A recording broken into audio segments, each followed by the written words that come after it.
Olá pessoal, estamos de volta com o nosso curso de Angular. Essa é a aula de número 97. Hoje nós vamos continuar com o assunto de formulários reativos e nós vamos aprender como agrupar campos dentro de um objeto e para isso nós vamos utilizar o nosso exemplo de campos de endereço. Então aqui no nosso formulário o que nós queremos fazer é agrupar todos esses campos aqui do formulário Data Driven, que seria o CEP até o estado, dentro de um objeto chamado endereço, exatamente como nós temos aqui no nosso formulário Template Driven. Então, para fazer isso é bem simples. Eu vou vir aqui, esses são os campos que eu quero agrupar, então eu vou apertar Enter.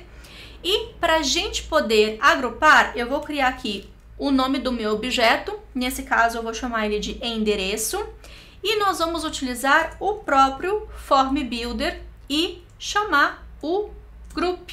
Então aqui também vamos passar um objeto de vários campos. Aqui no caso, no final, a gente vai fechar esse objeto, vou indentar aqui para ficar um pouco melhor e pronto, nós temos os nossos campos agrupados. Se a gente fosse fazer a mesma coisa utilizando aqui o Form Group, então eu vou descomentar só para a gente fazer esse exemplo. Aqui a gente faria a mesma coisa, endereço, só que aqui, como nós temos que instanciar, aqui a gente instanciaria um Form Group também, passando os campos. E nesse caso, a gente poderia passar aqui o campo de CEP, então aqui colocar um Form Control, o valor inicial e assim vai. Faria isso com cada campo desse daqui. Então fica aí as duas formas de se agrupar campos em um formulário Angular. Só que a gente ainda precisa associar esse grupo aqui no nosso template também. Lá no Template Form Component, nós utilizamos esse ng Model Group. Então, a gente vai na div, que tem todos os nossos campos. Então, aqui nós temos 3 conjuntos de divs, um para cada linha do nosso formulário. Essa linha aqui de CEP, a outra de rua e a outra do bairro.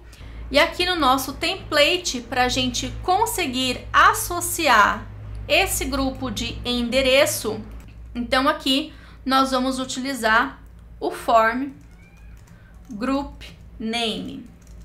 Nesse caso, nós vamos utilizar o mesmo nome que nós demos aqui para o grupo, que é endereço.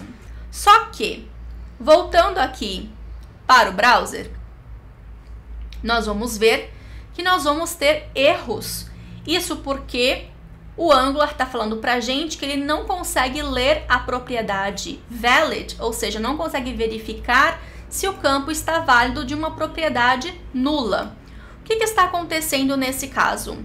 Voltando aqui para o nosso template, nós estamos chamando, vou pegar aqui o primeiro, nós estamos aplicando uma classe de CSS de erro, passando um campo chamado CEP.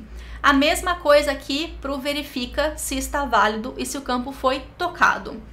Indo aqui para esse método, nós vamos ver que nós estamos buscando esse campo diretamente na raiz do formulário. E voltando para a declaração do formulário, quando a gente chama esse método get, ele vai verificar e nós só temos apenas 3 atributos, que são nome, e-mail, endereço. O formulário não tem nenhum campo chamado CEP aqui no nível da raiz. Lembrando que o CEP está debaixo de endereço. Como consertar isso nesse caso? Então, eu vou pegar aqui o nome do grupo e como parâmetro da minha função, eu vou passar endereço.cep, porque aí o Angular vai tentar achar o CEP que está debaixo do controle de endereço. E a gente vai fazer a mesma coisa para todos os campos. Conseguimos, está compilando e nós temos agora o endereço aqui no nosso Dataform. Então, para a gente acessar controles no nosso template que estão alinhados, nesse caso, vou copiar aqui se mostrar a mensagem de erro só a nível de exemplo, a gente faria o seguinte, formulário.get e aqui a gente pode passar o caminho aninhado. Se o CEP, por exemplo, fosse também um grupo e debaixo do CEP a gente tivesse outros atributos, aí a gente faria endereço.cep.outro atributo, enfim, colocaria o alinhamento que fosse necessário. Para esse caso, apenas endereço CEP, e aqui a gente consegue, por exemplo, verificar se está válido. Se a gente quisesse fazer esse acesso através do atributo de controles, então aqui a gente tem controls, e aqui no controls a gente pode fazer o acesso ao endereço. Como esse endereço é um controle, então aqui a gente também vai ter, de novo, os controles. E aqui você consegue fazer o acesso nesse caso aqui é o estado. Então você consegue colocar o estado aqui também, ou colocar o CEP. Enfim, a sintaxe do método get acaba sendo mais simples do que você ficar acessando cada controle desse. Então, no lugar get endereço.estado ou endereço.cep ou endereço.rua e etc. Então é assim que a gente acessa os controles de campos alinhados no Angular. Bem, por hoje é só. Lembrando, como sempre, que todo o código-fonte está disponível no GitHub e o material de apoio também está disponível lá no portal. E é isso, pessoal. Espero que vocês tenham curtido mais essa aula. Eu vou ficar esperando pelo feedback de vocês. E, por favor, não esqueçam de deixar um joinha aqui no YouTube para poder ajudar com a divulgação do curso. Até a próxima!